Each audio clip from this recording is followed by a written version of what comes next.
Hello and welcome back to Bookmark Chronicles. Today I'm doing my July TBR. I think this is going to be a really good reading month, so hopefully that is true. Starting off with my monthly buddy read with Robin, we are continuing the Raya Revelation series by Michael J. Sullivan. We both really enjoyed Theft of Swords and we want to continue and finish that series this year. So the second book is called Rise of Empire, and again, it is 2 books in one, so these are 3 and 4 in the series technically. We'll see how it goes. Last time with Theft of Swords, I liked one book better than the other, so I wonder if it's gonna feel the same way, but I'm excited to continue and get back to Royce and Hadrian and their shenanigans. Moving on to books that I'm reading from my own shelves. By focusing on my shelves in the first half of the year, I completely neglected things that I have on my Kindle and on Libby and Scribd and everything, so I'm gonna kind of reverse it a little bit. I am still going to be reading books off of my shelves, but it's going to be less. So this month I have 3, starting off with A Good Girl's Guide to Murder. I've heard so many good things about this, and from my understanding, a lot of people like the first 2 books, and the third book not so much, but I am still excited to read this one. I think it's about, is she a high school student and someone in her class has been killed? Another student was accused of the murder, I believe, and for whatever reason she decides to investigate. Sounds like it's not gonna go well. If I'm not mistaken, I think Monet was reading this and wasn't liking it, and then the ending was good enough that she still ended up giving it 4 stars, and that's a pretty big jump from where she started. So I'm excited to read this. Hopefully I like it and we'll continue the series. Next, I'm finally going to read A Sweet Mess by J.C. Lee. This is the only book on my romance shelf that I have not yet read, and I've had it for quite some time. I believe this is the first in a romance companion novel series, which I tend to enjoy, but we'll see if I like this one. I don't know what this is about. No, I'm not going to read the synopsis. It's a contemporary romance. Maybe someone owns a bakery. I'll let you know in my wrap up. And lastly, from my shelves, I will be rereading The Battle Drum. So I have not yet read my physical copy, and I'm going to annotate this.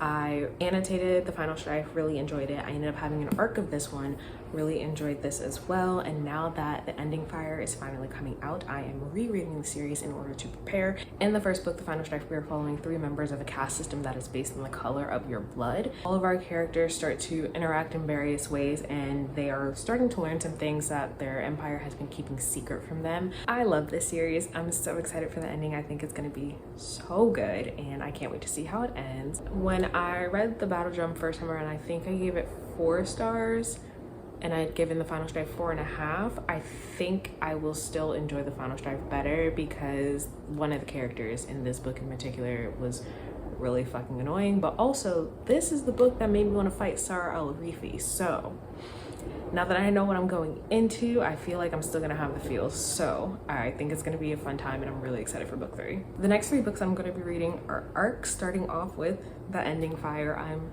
so happy I got an arc of this. I had been checking NetGalley weekly to see if they were up, and when I finally saw it, I requested it immediately and got approved the next morning. So I cannot wait.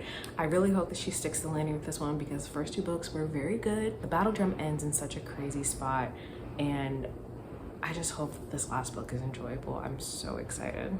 I can't say too much about it, obviously, because it's the end of the trilogy. I couldn't even say much about The Battle Drum, but if you are a fan of adult fantasy that is African and Arab inspired, then I would recommend, although because of the characters, a lot of people don't make it past the first one, so I understand if you don't like it, but personally, I love it. Then I also got an arc of The Maid and the Crocodile by Jordan Fueco, and I honestly don't know what it's about, but I don't care because I loved Raybearer, and I honestly didn't think that I was gonna get approved, but I'm really excited to read this one. I will be buddy reading it with Heather, and I can't wait. I literally know nothing about it. I just know that it's written by Jordan Fueco. If I'm not mistaken, this also takes place in Eretzar, which is the world of Raybearer, so that's really all I need to know. And lastly, I have Second Tides to the Charm. I was auto-approved for this because it's through Harlequin Trade Publishing, and I am a part of the Hive, which is their influencer program. I don't know much about this one either. I just know that it is a Black romance that takes place maybe in tech, perhaps, and I guess it's a second chance romance. I don't know, but I'm really excited. I really picked it based off the cover, to be totally honest. This was definitely a cover pick. So hopefully I like it, and I will let y'all know how I feel about it when I read it. But that is everything that I'm planning to read in July. I think that I'm gonna have a really good reading month. Fingers crossed if that is true. But let me know if you have read any of these or if they're on your TBR. Otherwise, that's all I have for you today, and I'll see you in the next video.